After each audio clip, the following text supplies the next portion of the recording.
Hello friends, இந்த வீடியோவில் நம்ம ஜியோ ஹாட் ஸ்டார்ல தமிழ் டப்பிங்ல வெளியான house of the dragon series உடைய சீசன் 3 எப்படி இருக்கு அப்படின்றது தான் பார்க்க போறோம். இந்த சீசனுடைய முதல் எபிசோட இப்போ ரிலீஸ் பண்ணிருக்காங்க. வரும் வாரங்களில் மீதமுள்ள எபிசோட்ஸ் ஒவ்வொன்றா ரிலீஸ் ஆகும். இரண்டாவது சீசன் முடியும் போது ஒரு கியூரியாசிட்டி ஃபேக்டர் வந்து பில்ட் பண்ணி முடிச்சிருப்பாங்க. அந்த கியூரியாசிட்டியை ஹோல்ட் பண்ற மாதிரியான ஒரு எபிசோடா இருக்கா அப்படின்றதையும் இந்த சீரிஸ் உடைய கதை என்ன அப்படின்றதையும் இப்போ பார்த்துடலாம். டான்ஸ் ஆஃப் டிராகன்ஸ் அப்படின்ற ப்ரூட்டலான சிவில் வார் பாத்தீங்கன்னா அடுத்த கட்டத்தை நோக்கி நகருது. முதல் 2 சீசன்ல நடந்த அதிர்ச்சிகரமான நிகழ்வுகளை தொடர்ந்து அதிகாரத்தை கைப்பற்ற நடக்கிற அந்த யுத்தம் பாத்தீங்கன்னா தீவிரம் அடையுது. புதிய அரசியல் கூட்டணிகள், பாஸ்ட்ல நடந்த விஷயத்துக்காக பழிவாங்குற முயற்சிகள், வரவிருக்கிற டிராகன் வார்ஸ்க்கான பேஸ் எல்லாத்தையும் பாத்தீங்கன்னா இந்த எபிசோட்ல போட்டிருக்காங்க. வெஸ்ட்ராஸ் உடைய எதிர்காலத்தை தீர்மானிக்கிற ஒரு மாபெரும் பேட்டலுக்கான ஸ்ட்ராங்கான ஒரு பேஸை இந்த எபிசோட்ல போட்டிருக்காங்க. இந்த சீசன் ஆரம்பிக்கும் போதே பாத்தீங்கன்னா பெருசா வந்து டைம் எதுவுமே வேஸ்ட் பண்ணாம வார்க்குள்ள போயிடுறாங்க. சீசன் ஆரம்பிச்ச உடனே ஒரு டென்ஷன் பில்டிங் அப்படின்றது உருவாயிடுது நேச்சுரலாவே. இந்த சீரிஸ் உடைய பெரிய பலமே பாத்தீங்கன்னா இதோட ஸ்கேல் தான். இதுல இருக்கிற ஒவ்வொரு காட்சிகளும் பார்க்கும்போது பாத்தீங்கன்னா ரொம்ப லார்ஜர் than லைஃப் மாதிரி இருக்கும். அதே மாதிரி அந்த விஷுவல் எஃபெக்ட்ஸ் எல்லாமே பாத்தீங்கன்னா இது ஒரு பிரம்மாண்டமான ஒரு சீரிஸா வந்து பிரசன்ட் பண்ணிருப்பாங்க.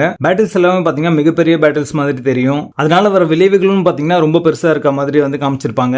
ரெண்டு தரப்பினருக்கும் நடக்கிற அந்த பொலிட்டிக்கல் டென்ஷனும் பாத்தீங்கன்னா ரொம்ப நல்லாவே வந்து இன்டென்ஸா போர்ட்ரே பண்ணிருக்காங்க. எம்மா ஹைனேரியா டார்கெரியன் அப்படின்ற கேரக்டருக்கு ரொம்ப நல்லாவே சூட் ஆகுறாங்க. ஒரு அவுட்ஸ்டாண்டிங் பெர்ஃபார்மன்ஸ் கொடுத்திருக்காங்க அப்படின்னே சொல்லலாம். அவங்களுடைய ரோல் மூலமா அவங்களுக்கு இருக்கிற அந்த கிரீஃப், டிட்டர்மினேஷன், லீடர்ஷிப் எல்லாத்தையும் வந்து ரொம்ப நல்லாவே வந்து போர்ட்ரே பண்ணிருப்பாங்க. இந்த சீரிஸ் உடைய one of the compelling characters அப்படின்னே சொல்லலாம் இவங்களோட கேரக்டர். இவங்க கேரக்டர்ல ஒரு எமோஷனல் வெயிட் அப்படின்றது இருந்துச்சு. அது இந்த சீரிஸ்க்கான பிளஸாவே அமைஞ்சிருக்கு. விஷுவல் எஃபெக்ட்ஸ் எல்லாமே பாத்தீங்கன்னா டாப் நாச்சா பண்ணிருக்காங்க. முந்தைய சீசனை வந்து கம்பேர் பண்ணும்போது டிராகன்ஸ்லாம் பாத்தீங்கன்னா ரொம்ப ரியலிஸ்டிக்காவும் டெரிஃபையிங்காவும் இருக்கு. ப்ரொடக்ஷன் வேல்யூ ரொம்ப நல்லாவே பண்ணிருக்காங்க. ஒவ்வொரு ஃப்ரேம்லயும் ஒரு ரிச்னஸ் அப்படின்றது உங்களால பார்க்க முடியும். முதல் 2 சீசனை கம்பேர் பண்ணும்போது இந்த சீசன்ல பாத்தீங்கன்னா அந்த பேசிங் அப்படின்றது ரொம்ப ஃபாஸ்டா இருக்கு. பெருசா வந்து டல் மூவ்மெண்ட்ஸ் எதுவுமே இல்ல. மத்த சீசன்லாம் பாத்தீங்கன்னா வர இருக்கிற போருக்காக நிறைய சீக்வன்சஸ் பாத்தீங்கன்னா பில்ட் பண்ணிட்டு இருப்பாங்க. ஆனா இந்த எபிசோட்ல பாத்தீங்கன்னா இதுல நடந்த விஷயத்தை வச்சு மத்த எபிசோட்ஸ்லாம் வந்து எஃபெக்ட் ஆகிற மாதிரி வச்சிருக்காங்க. அது பார்க்கறதுக்கு புதுசா இருந்துச்சு. சோ டோட்டலி பாத்தீங்கன்னா ஒரு ப்ராமிசிங் ஸ்டார்ட் அப்படின்னே சொல்லலாம். Game of Thrones and House of Dragon ஃபேனா இருந்தீங்கன்னா கண்டிப்பா உங்களுக்கு சாட்டிஸ்ஃபை பண்ற மாதிரியான ஒரு எபிசோடா தான் இது வந்திருக்கு. பேசிங் நல்லா இருக்கும். இந்த சீரிஸ்ல அடர்கான் இருக்கு. சோ ஃபேமிலியோட பார்க்காதீங்க.